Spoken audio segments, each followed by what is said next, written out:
복 있는 사람은 악인들의 꾀를 따르지 아니하며 죄인들의 길에 서지 아니하며 오만한 자들의 자리에 앉지 아니하고 오직 여호와의 율법을 즐거워하여 그의 율법을 주야로 묵상하는도다. 그는 시냇가에 심은 나무가 철을 따라 열매를 맺으며 그 잎사귀가 마르지 아니함 같으니 그가 하는 모든 일이 다 형통하리로다. 악인들은 그렇지 아니하며 오직 바람에 나는 겨와 같도다. 그러므로 악인들은 심판을 견디지 못하며 죄인들이 의인들의 모임에 들지 못하리로다. 무릇 의인들의 길은 여호와께서 인정하시나 악인들은 망하리로다. 아멘. 우리는 복받는 존재입니다. 사람은 복을 받는 존재예요. 창세기의 1장에 보게 되면 하나님께서 인간을 지으시고 인간에게 1장, 2장 보면은 복을 주시길 기뻐하셨어요. 하나님께서는 우리를 왜 지으셨냐? 복을 주는 것. 하나님께서는 우리에게 복을 주셔서 우리가 풍성히 누리고 또 풍성히 이것들에 대해서 또 선하게 사용하고 우리가 행복하고 풍성한 가운데서 하나님은 그 모습을 보시면서 하나님이 영광 받으시고 기뻐하셨다는 것입니다. 우리 부모는 자녀들이 복받는 걸 기뻐해요. 자녀들이 잘 되는 걸 기뻐해요. 자녀들이 행복한 걸 기뻐하는 것이죠. 우리 하나님 아버지도 우리가 복받는 걸 기뻐하신다는 거예요. 그런데 문제는 뭐냐? 우리가 그 복을 잃어버렸다는 것입니다. 이 복이라는 것은 사실 우리는 돈을 많이 벌거나 잘 먹고 잘 살거나 이것을 복이라고 얘기하는데 그런 것들은 아주 일부분에 불과합니다. 오늘 성경에 보게 되면 복 있는 사람이라는 이 단어에서 여기에 나오는 복은 주로 마음의 복을 얘기를 많이 합니다. 영혼의 복을 얘기를 하는 거예요. 그러니까 많이 있든지 없든지 부자든지 안 부자든지 몸이 아프든지 안 아프든지 간에 그 사람이 행복을 잃어버리지 않는 것, 이것을 복 있는 사람이라고 얘기한다는 것이죠. 어떤 상황에서도 그가 행복한 사람, 어떤 상황에서 그가 풍성한 사람, 어떤 상황에서도 그가 이 모든 것을 누리는 사람, 그것이 바로 오늘 성경이 얘기하는 복이라는 것입니다. 자, 우리가 복을 누리기 위해서는 위치 선정을 잘 해야 되는 것입니다. 자리매김을 잘 해야 된다고 얘기를 하는 것이죠. 내가 누구를 만나느냐에 따라서 그 사람 것이 나한테 들어와요. 내가 누구랑 대화하냐에 따라서 그 사람 것이 내 것이 됩니다. 우리는 흡수하는 존재들이에요. 우리는 계속 먹는 자들이에요. 그렇죠? 우리가 왜 건강에 좋은 음식을 먹으라고 합니까? 먹는 것이 곧 내 몸이 되기 때문이에요. 몸에 좋지 않은 음식, 방부제가 많이 들어간 것, 색소가 많이 들어간 것, 또는 상한 것, 그런 것들을 먹게 되면 몸이 상하게 되는 거예요. 먹는 것이 바로 내가 되기 때문에. 그래서 우리는 특히 자녀들에게는 좋은 걸 먹이려고 해요. 유기농, 비싼 거, 그 다음에 가공품이지 않은 것, 이런 것들을 자녀들에게 많이 먹이려고 하는 것이죠. 왜냐? 먹는 것이 내가 되기 때문에. 그런데 몸만 먹는 것이 내가 되는 게 아니라 마음과 정신도 마찬가지인 거예요. 마음과 정신도 내가 먹는 것이 바로 내 것이 된다는 것입니다. 내가 무엇을 먹느냐, 어떤 소리를 듣느냐에 따라서 내가 건강하고 복된 사람이 되느냐 아니면은 병들고 허약한 사람이 되느냐가 결정이 되는 것이죠. 다른 사람으로부터 계속해서 지탄을 받고 야단을 맞고 비난을 받고 따돌림을 당하고 미움을 받고 그런 사람들은 마음이 절대로 건강할 수 없어요. 그런데 마음이 건강하지 않으면 몸까지도 건강을 상하는 것이고 영혼까지도 건강을 상하는 것입니다. 내가 뭘 먹는가? 욕을 많이 먹는 사람이 있고 칭찬을 많이 먹는 사람이 있어요. 저는 여러분이 칭찬을 많이 먹길 주의 이름으로 축복합니다. 그래서 우리는 좋은 걸 많이 먹어야 되는 거예요. 이게 몸만 얘기하는 게 아니라 마음도 그렇다는 것이죠. 그래서 예수 믿는 사람들은 좋은 말을 많이 하는 것이 바로 이 예수 믿는 사람들의 이 큰 특권이 되는 것입니다. 그렇다고 해서 꼭 좋은 것이 좋은 것은 아닌 거죠. 우리가 성경을 보게 되면은 성경은 긍정적이고 낙천적이고 축복하고 좋은 것만 얘기하는 것 같은데 사실 성경을 보십시오. 구약의 선지서를 보게 되면 경고가 훨씬 많아요. 너 그렇게 하면 죽어. 너 그렇게 망해. 그렇게 하지 말아라. 율법을 보게 되면은 하라는 명령보다 하지 말라는 명령이 훨씬 많아요. 모소경을 보십시오. 하라는 명령보다는 하지 마라, 하지 마라. 내 부모를 공경하라. 그 다음부터는 살인하지 말아라, 간음하지 말아라, 도둑질하지 말아라, 네 이웃의 것을 탐내지 말아라, 우상 숭배하지 말아라. 하지 말라는 것이 훨씬 많습니다. 왜 그런지 압니까? 인간은 타락했기 때문이에요. 타락한 존재는 가만히 놔두면은 하지 말아야 될 일을 더 많이 하는 거예요. 하지 말아야 될 일을 더 많이 하기 때문에 하지 말아야 될 일을 더 많이 하면 그 사람에게 안 좋은 것이 더 들어와요. 안 좋은 것이 들어오면 그를 망치는 것입니다.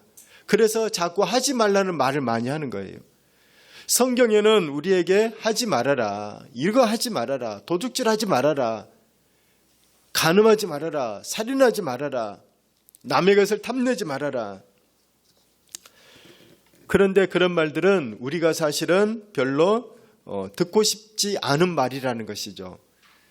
듣고 싶지 않은 말임에도 불구하고 나를 살리는 말인 것입니다. 오늘 이 성경 우리 시편 말씀을 같이 보고 있는데 시편 말씀은 우리에게 이 살리는 말씀인 거예요. 사실은 저는 20살에 예수님 믿었어요. 저는 고등학교 때까지만 해도 무신론자였고 사실은 기독교를 굉장히 비판하던 사람이었습니다. 제가 고등학교 때 비판적이었고 사회에 대해서 세상에 대해서도 여기에 이 대한민국은 정말 공의가 없어, 정의가 없어. 민주화하던 사람들이 다 감옥에 가고 일제에 협력했던 사람들이 또 힘을 얻고 있고 군부 독재에 협력했던 사람들이 잘 되고 있고 민주화운동, 독립운동하던 사람들은 오히려 힘든 인생을 살고 있어. 이 대한민국에는 의의가 없다.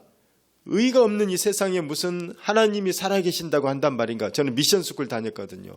그래서 매주 성경 예배드리고 성경 공부를 했어요. 그런데 그게 절대로 와닿지 않았다는 것이죠.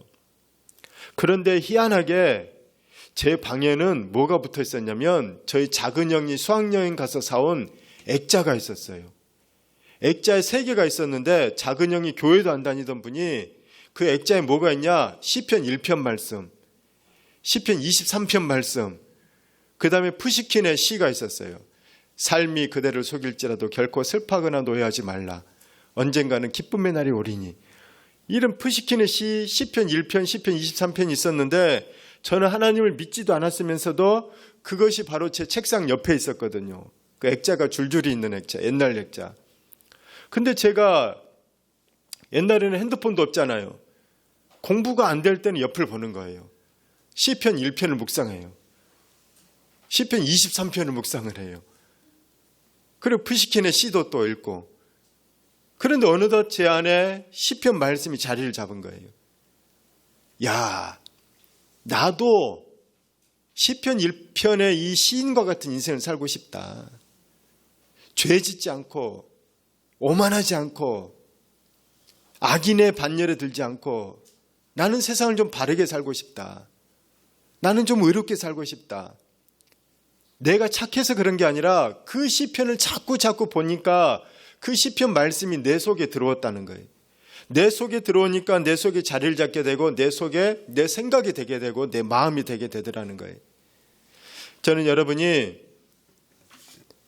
목표를 잘 옆에 앞에 걸어두시고 매일매일 보시기 바랍니다. 여러분 마음속에 이것이 생길 거예요. 마음속에 생길 뿐만 아니라 여러분들이 이제 나는 2025년을 어떻게 보낼 건가 그것이 생길 거라는 거예요. 여러분의 목표 가운데 절대로 빼먹지 말아야 될 목표는 하나님 말씀을 읽는 것입니다. 하나님 말씀을 공부하고 더 나아가서는 말씀을 암송하는 거예요. 왜냐? 내가 먹는 것이 내가 되기 때문에. 내가 먹는 음식은 내 몸이 되고 내가 먹는 하나님의 말씀은 내 마음과 정신과 영혼이 되는 것입니다. 그래서 우리는 하나님의 말씀을 내가 먹어야 된다는 거예요. 우리는 오늘 시편 1편을 통하여서 나는 왜 하나님의 말씀을 먹어야 되는가 이것을 먼저 알기를 원합니다. 왜냐하면은 그리스도인이 바로 나의 정체성이기 때문이라는 것이죠. 저는 여러분이 내가 누구인지를 모르게 되면은 내가 어떻게 살지도 모른다는 것을 알길 원합니다. 많은 사람들이 인생을 방황하고 있어요. 많은 사람들이 왜 사는 줄 몰라요. 그리고 어떻게 살아야 되는지 모르죠. 그렇기 때문에 열심히 돈 벌고 열심히 일해가지고 결국 그가 하는 일이 뭐냐? 하지 말라는 건 아니지만 외제차 타고 사고, 그 다음에 멋진 거 여행 다니고 명품 사고, 그래도 돼요. 그런데 목적이 그게 된 사람들이 너무나도 많다는 거예요. 왜 그렇게 사냐? 그냥 과시하려고 즐기려고 그렇게 사는 것이죠. 근데 그것은 다시 얘기하면 그것은 동물하고 큰 차이가 없어요. 그렇잖아요?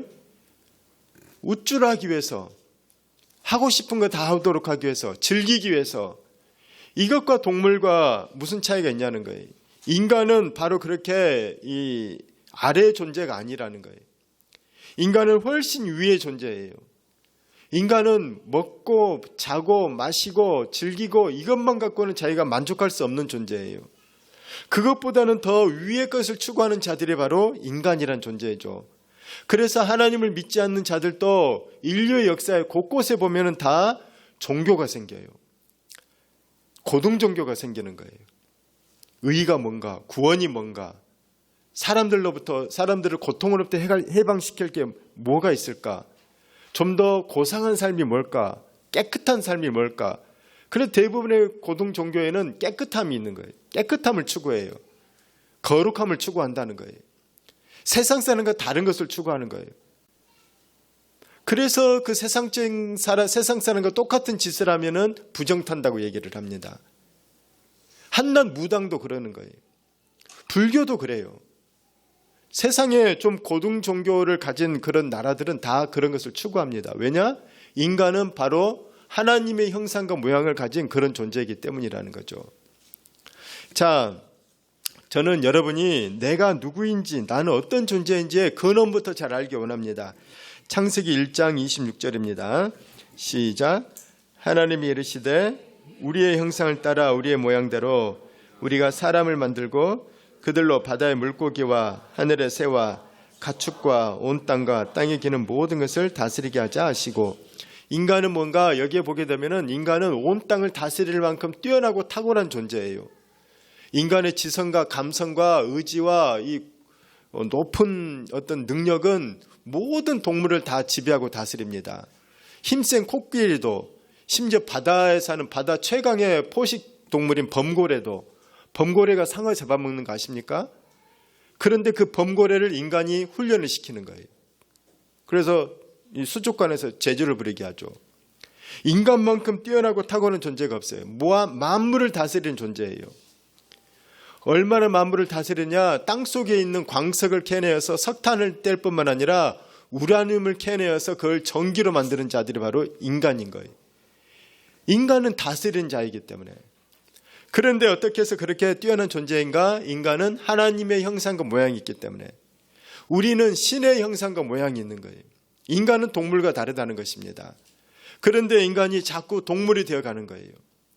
문명이 발달하면 동물이 안 될 것 같았는데 문명이 발달할수록 더 동물이 돼가고 있어요. 그렇지 않습니까? 예전에 많은 사람들은 철학을 논했고 인문학을 논했고 예수님을 믿기 전에도 이 어떤 이 인내에 대해서, 올바름에 대해서 이런 것들을 논했는데 요즘 사람들의 수준이 훨씬 떨어지고 있는 거예요. 제가 PD수첩 추적 60분이라는 프로를 60분 그 유튜브에서 봤어요. 일부러. 요즘 젊은 사람들이 무엇을 즐기고 있는가, 어떻게 살아가고 있는가 시리즈로 2편이 나왔더라고요. 뭐하고 살 것 같아요? 대표적인 케이스 가운데 하나가 술이에요. 술. 제가 어릴 때에는 술 광고의 주인공이 누구냐면 상남자들이었어요. 딱 근육질의 남자가 딱 하고 술 한 잔 딱 마시고, 이게 옛날 술 광고였거든요. 그런데 그 PD수첩에서 얘기를 하더라고요. 2015년부터 술 광고에 예쁜 여자가 등장했다는 거예요. 그 시대 최고로 예쁘고 심지어는 가녀리고 여리여리한 소녀 같은 여자애들이 술 광고의 모델로 나왔대요. 그래서 가장 톱스타의 기준이 뭐냐? 술 광고, 소주 광고 하느냐. 옛날에 알코올 중독, 술 먹는 사람, 술 많이 먹는 사람 하면은 부정적이었어요. 제가 어릴 때마다 술 많이 먹는 사람은 길에 쓰러져 있고 토하고 있고 술주정하고 소리 지르고 집에 와서 가정폭력하고, 그래서 술은 굉장히 혐오스럽고 좋지 않은 것이었거든요. 그런데 요즘 그 광고가 어떻게 만들어버리냐? 매혹적이 되게 한다는 거예요. 깔끔하고. 그래서 누구나 술을 먹도록. 심지어는 여자는 술 중독 검사를 했을 때 그 수치가 20, 남자는 20 이상이면 알코올 중독인데 여자는 훨씬 취약하기 때문에 10만 그 수치가 가도 알코올 중독이 된다는 거예요. 요즘에 젊은 사람들이 알코올 중독이 너무나도 많대요. 혼술하는 사람들도 너무나도 많아지고. 그런데 그것을 세련된 걸로 포장을 하고 있다는 거예요. 그게 뭐냐? 광고라는 거예요. 지적인 능력이 떨어져요. 광고 분석 능력이 떨어져요. 그래서 자극하면 그냥 따라하는 거예요. 재밌겠네? 멋있어 보이네? 괜찮은가 보네? 따라한다는 거예요. 복 있는 사람은 어떤 사람입니까? 오늘 1편 한번 1절 같이 읽겠습니다. 시편 1편 1절 시작. 복 있는 사람은 악인들의 꾀를 따르지 아니하며 죄인들의 길에 서지 아니하며 오만한 자들의 자리에 앉지 아니하고, 악인들, 악한 자들, 더 위키드, 그들의 영어 성경에 보면 제가 영어 NIV나 NASB라는 성경이 가장 원문에 가까워요. 거기에 뭐라고 되어 있냐? 카운슬이라는 카운슬. 위키드, 더 위키드, 그 악한 자들의 카운슬, 그들의 상담, 그들의 권면, 그들이 권해주는 것을 복이 있는 사람은 듣지 않는다는 거예요. 여러분을 상담해 주는 사람 누구예요? 여러분 누구한테 상담받습니까? 할렐루야. 여러분 누구한테 상담받을지가 얼마나 중요한지 몰라요. 그 사람한테 상담받으면 그 사람 따라가는 거예요. 여러분 미국에 이민을 많이 가거든요. 옛날에 미국에 이민 갈 때 공항으로 마중 나온 사람이 곧 내 직업이 되는 거예요. 나한테 공항 마중 나온 사람이 세탁소 하면은 그 사람 따라서 나도 미국 가서 세탁소 해. 한국에서 박사학위 받아도. 나 공항 나온 사람이 슈퍼마켓 하면은 미국 가서 나 또 그 사람 따라서 슈퍼마켓 한다는 거예요. 여러분이 누구의 카운슬, 누구의 상담, 누구의 조언을 받느냐에 따라서 여러분의 인생이 달라지는 거예요. 복 있는 사람은 악인의 꾀를 따르지 않아요. 악인이 매우 지혜롭게 느껴지거든요. 그 사람이 지혜로운 말을 해요. 소주 광고 매우 매력적이에 예쁘고 여리여리한 소녀도 소주를 먹네. 저렇게 예쁘게 세련되게 마시네. 그런데 나중에 알코올 중독. 추정 60분에 봤더니 젊은 여자애가 알코올 중독돼서 회사도 그만두는 거예요. 집에서 약한 술로는 안 되고 35도짜리 담금주를 먹는다. 아침부터. 알코올 중독이 돼서.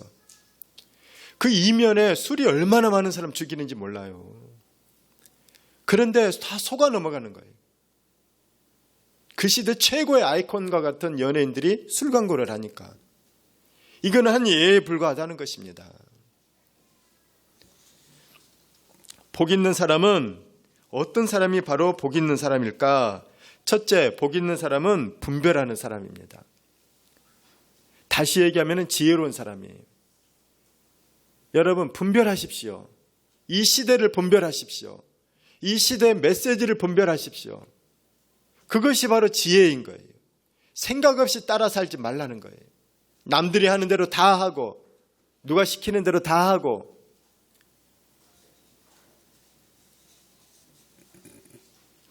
김소영이라는 변호사가 자기 자녀를 3명이나 서울대를 보냈대. 근데 그 변호사님이 사실 믿음이 괜찮은 크리스천이에요. 유명한 방송인. 자녀를 3명이나 크리스천인데 그 서울대를 보냈다는 얘기 들으니까 혹하잖아요. 제가 기사를 다시 한 번 더 봤어요. 근데 그의 멘토가 있었대. 누구냐? 이적의 어머니. 가수 이적을 아시나요? 옛날 사람 아시면 돼. 가수 이적의 어머니가 자녀를 셋 다 서울대를 보낸 거예요. 그래서 유명해졌어요. 그분이 쓴 책이 있는데 그 책을 읽고 자기도 얻었대요. 뭘 받았느냐? 아이를 믿어줘라는 거예요. 아이를 믿어줘라. 제가 너무너무 그것을 마음이 아팠어요. 내가 더 믿어줬어야 되는데. 믿어줘야 되는데. 믿어주고 밀어주고. 근데 계속 잔소리 감시. 뒤돌아보지 마세요. 여러분 엄마 아빠는 잘하고 있는 거예요. 그런데 인간은 타락했기 때문에 잔소리 계속 필요해요. 야단쳐야 되는 거예요. 예? 오늘 성경 1절도 이게 뭔지 압니까? 야단치는 거예요. 악인의 꾀 따르지 마! 야단치는 거예요. 죄인들의 길 들어서지 마! 야단치는 거라는 거예요. 오만한 자들의 자리에 앉지 마라! 이도 야단치는 거예요. 스마트폰 그만 봐! TV 그만 봐! 유튜브 그만 봐! 이런 얘기를 하는 거예요. 똑같은 얘기예요. 왜 유튜브 보고 따라하니? 그런 게 빠지지 마. 지금 그런 얘기 하는 거예요. 악인들의 꾀에 따르지 말아라. 죄인들의 길은 왜 삶의 방식이라는 거예요. 죄인들의 삶의 방식을 따라서 그들처럼 살지 말아라. 오만한 자들의 자리, 오만이 영어로 보니까 뭐냐면은 스코프, 비웃는 거예요. 비웃는 거. 비웃는 자들. 누구를 특히 비웃냐? 하나님을 비웃는 자들인 거예요. 하나님을 비웃는 자 또는 올바르게 의롭게 사는 자들을 비웃는 자. 이 시대는 의롭게 사는 자들을 바보라고 얘기를 해요. 비웃는 거예요. 크리스천이 하나님 말씀대로 살면 비웃어요. 이 시대 사람들은. 그들한테 넘어가지 말라는 거예요. 복 있는 사람은 첫 번째 누구냐? 분별하는 사람, 지혜로운 사람. 두 번째는 누구냐? 용기 있는 사람이에요. 용감한 사람들. 우리가 그리스도인 하면은 우리가 흔히 떠오르는 그리스도인은 어떤 사람이에요? 예 하면서 겸손하고 사랑하고 위로하고 위안하고 그것도 필요해요. 근데 성경에 나오는 그리스도인들, 하나님의 사람들은 대부분 보면은 그렇게 굽신굽신하지 않아요. 굉장히 강한 사람들이에요. 여러분, 아브라함 굉장히 강한 사람이에요. 전쟁에서 조카를 구해낸 사람이에요. 모세 사람을 쳐 죽인 사람이에요. 200만을 이끌고 돌아다닌 사람. 다윗 골리앗과 싸워서 이긴 사람이에요. 용감한 사람이라는 거예요. 다니엘 세 친구들 목숨 걸고 하나님께 경배하고 금신상에 절하지 않다가 사자굴에 던져지고 풀무불에 던져진 사람들이에요. 용감한 사람들이라는 거예요. 그리스도인이 겸손해야 됩니다. 그런데 이 시대 마지막이 될수록 더 필요한 것이 뭐냐? 용기예요. 용기. 모두가 no 할 때 나는 yes라고 말할 수 있고 모두가 yes 할 때 나는 no라고 말할 수 있는 거예요. 어긋나라는 얘기가 아니라 진리의 분별력에 근거해서 의로움에 근거해서 하나님 말씀에 근거해서 그 용기가 있는 사람들. 하나님이 말씀하시면 그냥 가는 거예요. 아니면 안 하는 거예요. 이게 용기인 거죠. 남들 눈치 보는 게 아니라 이해득실 따지는 게 아니라 소인은 이익에 민감해요. 그런데 군자는 의에 민감하다고 했어요. 뭐가 올바른 길인가? 우리 한국교회가 큰 성장을 이뤘던 그 원인 가운데 여러 가지가 있는데 그 중에 하나가 뭐냐면 유교 사상 가운데 성경과 가르침과 비슷한 것들이 많아요. 그래서 그들이 그런 꼿꼿하게 예수를 믿은 거예요. 나는 이 이익을 따지기 위해서 예수 믿는 게 아니다는 거예요. 의가 뭔가, 진리가 뭔가. 그래서 우리나라는 초창기부터 예수 믿는 사람들이 순교를 많이 당했어요. 왜 순교 당했는지 압니까? 고문하고 죽이고 그러면 안 믿을까 이렇지 않았다는 거예요. 그렇게 가볍지 않았어요. 목에 칼이 들어와도 이건 하나님 말씀에 틀렸습니다. 감옥에 가고 순교를 당하는 거예요. 그러니까 신앙의 순수성이 지켜져서 기독교가 한국에서 뿌리를 내리고 이렇게 부흥하게 된 거예요. 복 있는 사람은 누구인가? 지혜롭고 분별력 있는 사람. 있어야 될 자리, 없어야 될 자리를 분별해서 앉을 자리에 앉고 앉지 말아야 될 자리에 앉지 않는 거예요. 따라야 될 아이디어, 따라야 될 조언을 따르고 따르지 말아야 될 거는 따르지 않는 거예요. 여기에는 분별력과 용기가 필요하다는 것입니다.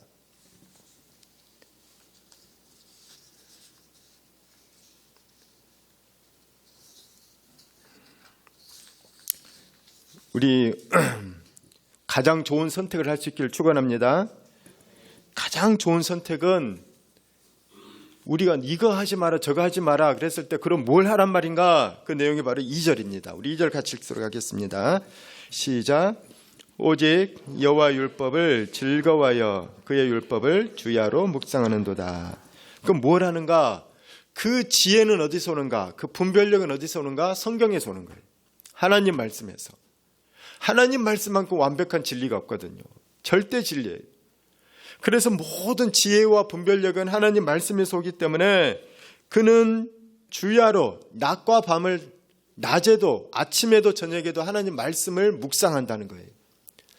왜 묵상을 하느냐? 여러분 묵상의 뜻이 뭔지 압니까? 여러분 묵상 많이 할 거예요. 뭐가 묵상이냐? 안 좋은 케이스의 묵상이 뭐냐? 내가 어저께 회사에서 김대리한테 기분 나쁜 말을 들은 거예요. 그럼 다음날 저녁에 오늘 밤 저녁에 막 생각이 나. 이 그놈 자식 응? 말을 그렇게 기분 나쁘게 하다니. 내일 가서 어떻게 갚아줄까? 응? 다음엔 어떻게 갚아줄까? 이게 묵상인 거예요. 좋은 묵상이 뭐냐? 좋은 쪽으로 청춘의 때 한눈에 반하는 거 누구와? 그래서 한눈에 봐도 그 여자, 그 남자 집에 갔는데 생각이 나는 거야 막. 인사를 했어 나한테. 그 남자가 나한테 인사를 했는데 인사를 하는데 한쪽 눈에서 찡긋하더라. 왜 나한테 잉크를 했나? 나 좋아한다는 사인인가? 내일은 그럼 전화번호를 교환할까? 이게 묵상이라는 거예요. 그래서 성경도 이렇게 묵상하는 거예요. 오늘 성경 말씀을 읽고 나서 말씀을 계속 되뇌는 거예요. 하나님 말씀이 이런 뜻이구나. 이런 의미구나. 그 말씀 이런 뜻이 아닐까? 하나님께도 질문하는 거예요. 하나님 이 말씀이 나한테 무슨 의미가 있는 건가요? 하나님 무슨 말씀하고 싶은 건가요? 계속 되뇌는 거예요.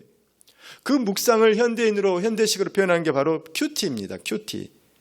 그 큐티는 계속 되뇌이고 더 깊이 생각하는 것. 이것이 바로 묵상이라는 것이죠. 묵상은 머릿속에 있는 것을 가슴으로, 마음으로 끌어들이는 게 묵상인 거예요. 지식만 있던 것을 마음속으로 끌어들이는 것. 그것이 묵상이에요. 지나가다가 별 남자, 별 여자 아니었는데 어느 날 내 마음속에 들어와요. 그래서 그 사람 생각만 해요. 이게 묵상인 거예요. 전에는 별 의미가 없었는데 알긴 알았지만 큰 관심이 없었는데 다시 보니 관심이 생기고 다시 보니 애정이 생기고 다시 보니 뭔가 좋은 게 있고 그래서 더 생각하고 이게 바로 묵상이라는 거죠. 여러분이 하나님 말씀을 머리로만 알지 않길 축복합니다. 머리로 지식으로만 하는 이것은 지식은 교만하게 해요. 그래서 하루에 성경을 많이 읽더라도 마음으로 읽어야 되는 거예요. 적게 읽더라도 마음으로 읽어야 되는 거예요. 미국의 하와이에 어떤 큰 교회가 있었어요. 지금도 아마 있을 거예요. 근데 그 교회는 아주 정신이 급성장하는 교회인데 건물을 갖지 않는 거예요. 그래서 어떻게 했느냐? 학교 건물을 빌렸어요. 학교 건물을. 학교 강당. 그래서 토요일 날 한 4,000명쯤 예배를 드리고 주일 날 또 한 8,000명쯤 예배를 드리고 그래서 10,000명이 넘는 그런 교회예요. 그런데 어느 날 그 교회에 학교에서 우리 더 이상 우리 학교 쓰지 말라고 공문이 온 거예요. 이사회에서 결정했다. 큰일이 난 거죠. 그런데 목사님이 얼마나 마음이 속이 타겠어요. 그 많은 성도들 어디서 예배 드린단 말인가. 그런데 다행히 하와이는, 여러분 하와이 가보셨죠? 가봐도 돼요. 하와이는 날씨가 참 좋아요. 따뜻하고. 그러니까 우리 야외 예배를 드리자. 스피커 딱 설치해서 야외 예배를 드리자. 그런데 야외 예배 드릴 때 제일 걱정되는 게 뭡니까? 비가 오면 큰일 나잖아요. 전자장비 다 비 맞으면 찬양도 못하고 무엇도 못하고. 목사님이 막 기도를 한 거예요. 비가 오지 않기를. 그런데 토요일 날 예보가 내일 비가 온다는 거예요. 어떻게 이제? 목사님 믿음으로 기도한 거예요. 믿습니다. 그러면서 내일 비가 오지 않을 줄 믿습니다. 그러면서 믿었기 때문에 나는 아무 걱정하지 않고 가겠어. 그런데 주일날 어떻게 됐을까요? 비가 우르르 떨어진 거예요. 목사님이 큰일 난 거죠. 세상에 내가 그렇게 비 오지 말게 해달라고 하나님께 기도했는데 하나님 들어주시지도 않다니. 그리고 나 강단에 서야 되는데 찬양팀에 서야 되는데 찬양팀도 노래 못하지. 나는 강단에서 설교도 제대로 못하게 돼 있지. 이거 지금 내가 할 일을 제대로 못하게 돼서 얼마나 큰일인가. 막 마음이 낙심이 되더래요. 그래서 목사님이 다시 하나님께 기도를 했대요. 그럴 때 하나님께서 이 목사님에게 감동으로 말씀을 주신 거예요. 너 예배가 뭐냐는 거예요. 예배가 뭐냐. 네 할 일 하는 게 예배냐. 하나님을 만나는 게 예배냐. 너 어제부터 기도하는 내용 별로 마음에 안 들더라. 예배를 위해서 기도하면 하나님의 임재를 위해서 기도하고 하나님을 만나도록 하기 위해서 기도해야지. 너 어제부터 나 만나는 기도했냐? 너 성도들이 하나님 만나는 기도했냐? 예배는 하나님을 만나는 건데 너는 하나님 만나는 거 잊어버리고 찬양팀 어떻게 하면 찬양 잘할까? 너 설교 어떻게 하면 설교 잘할까? 그게 무슨 예배냐는 거예요. 묵상을 왜 하는지 압니까? 묵상 자체가 목적이 아닌 거예요. 성경 읽는 것 자체가 목적이 아니고 기도하는 것 자체가 목적이 아니고 예배드리는 것 자체가 목적이 아니고 하나님을 만나는 것이 목적인 것입니다. 저는 여러분이 하나님을 만나길 축원합니다. 이후 오늘 시인은 주야로 묵상함을 통해서 오늘 숙제 끝냈어 이게 아니라는 거예요. 나는 오늘 하루 종일 하나님과 동행하겠어. 하루를 시작할 때도 하나님 묵상함으로 말씀 묵상함으로 하나님과 동행하고 하루를 마칠 때도 하나님 말씀 묵상함으로 하나님 만나서 하나님과 만남으로 하루를 마무리하고 이게 오늘 시편 기자의 마음이었다는 것이죠. 저는 우리가 하나님을 만나고 말씀으로 일어나고 말씀으로 승리하는 주의 자녀들 되기를 예수님 이름으로 축원합니다.